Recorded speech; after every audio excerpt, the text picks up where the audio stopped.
Hı hı. Deməli, Seyran bəy, sualım budur ki, hər kəs özü qədər midir? Yəni bizim davranışlarımız, qarşı tərəfə ötürdüyümüz istər sevgi, istər qayğı, istər nifrət və yaxud da yaşama baxış bucağımız bizim özümüz qədərdir, yoxsa ə, bu qarşıdakına görə dəyişir və yaxud da bu hadisələrə görəmi dəyişir? Hı. Təbii ki, hadisələr və yaxud da qarşımızdakılar e, bizim dəyişməyimizdə rol oynaya bilərlər, amma o özü ki dediniz, insan özü yatqındır, özü icazə verir. Özü icazə verməyənə qədər o öz ki var, o mən, insandakı mən var.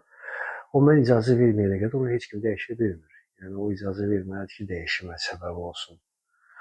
O məndəki, yəni yüksək səviyyəli məndirsə əgər, yəni özün kimsə bilmə, özün kimsə hesab edir, kimsə bilir, ola bilsin kimsə qıraqdan ona yekun məqam verib, ad olaraq bir ad qoyub ona, yaxşı adam və yaxud da ki, hörmətli adam və yaxud da imkanlı bir şəxs, yəni belə bir, o da özünü zaten kimsə hesab eləməyə başlayır deyə, kimsə olan insan özünü əvvəlindən kimsə bilən insanla, yəni artıq o onu yoracaq o kimsəni. Çünki kimsə olan insan birinci gərək mütləq gərək heç kim olmaqdan başlayır.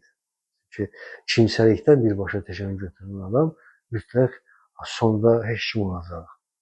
Yəni gərək heç kim bu mənadadır ki, bu təhqir və tənqid mənasında deyil. Zaten yəni anlaşılan olsun deyənə bu cür izah eləyək ki, yəni kimsə hesab edəndə, yəni olmadığın bir şey, yəni layiq olmadığın bir dərəcə, layiq olmadığın bir işi özünə boynuna götürmək və bunu icra edə bilməklə belə bir məlumat özünə yükləmə və yaxud da qıraqdaşların ona demək ki, sən bacararsan bu kimi şey, o özünü artıq özü kimsə hesab edəndə uğursuz olacaq. Amma heç kim bu mənadadır ki, yəni insan burada təvazökarlıq var. Heç kim. Yəni bacarar, yəni bacarığı, maksimum potensialları aktivdir bacarıq barəsində. Amma o tanış olmayan yer gözləyir aktivləşdirmək üçün, o kimliyini aktivləşdirmək üçün. Tanış olan yerdə yəni inkişaf eləmək mümkünsüz olur. Tanış olan yerdə, insana tanış olan yerdə o inkişaf mümkünsüz olur. İnsan tanış olmayan yerdə kimsəyə çevrilə bilir. Çünki olduğu yerdə ona həmişə dəyər verirlər deyənə o dəyərlər və sözlər əsasında özünü kimsə hesab edə bilir. Ona görə də uğursuzluqlar yaşayır və yaxud da ki, maksimum konfliktlər də olur həmişə. Və yaxud da ki, deyək ki, psixoloji sferada hansısa bir gərginliyə düşür, panikə, həyəcana, bu kimi şeylərə düşür. Amma o kəslər ki, məsələn, istəyir maddi, istəyir mənəvi sferada hansısa bir təvazökarlıqları var və maksimum çəkimin nə olduğunu bilir, hər bir şey, hər birinə biliriksə, onlar hamısı pozitiv və negativ enerji dalğasında hərəkətdədir. Bunu biz bir dəfə danışıqların birində demişdik. Ki, insan maddi və mənəvi çəkim ki var, onun o tanış olmadığı bir yerdə əgər inkişaf edibsə, o maksimumda aktivdir. O da təvazökar insandır. O heç vaxt yəni o öz dedi ya, özü inkişaf eləmə. Onu özüm inkişaf eləmişəm kimi iddia eləməyəcək.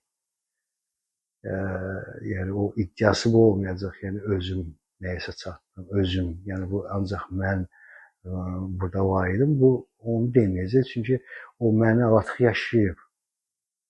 Və yaxud da ki, hansısa bir elmi əsasda çatıb o məqama ki, bilir ki, məndən ora çatmaq mümkünsüzdür. O bilir ki, əlindən tutan biri lazımdır. Ona görə də özünü, siz öz ki dediniz, özünü kimsə hesab eləmək gətirib axırda onu heç kim aparıb çıxarda bilər ki, heç nə olacaq. Yəni bu mənada ki, yəni o gözlədiyi hörmət, o gözlədiyi izzət, o ki gözləntiyə çevriləcək, onu aşağılayacaq. Qadın kişi fərqi yox.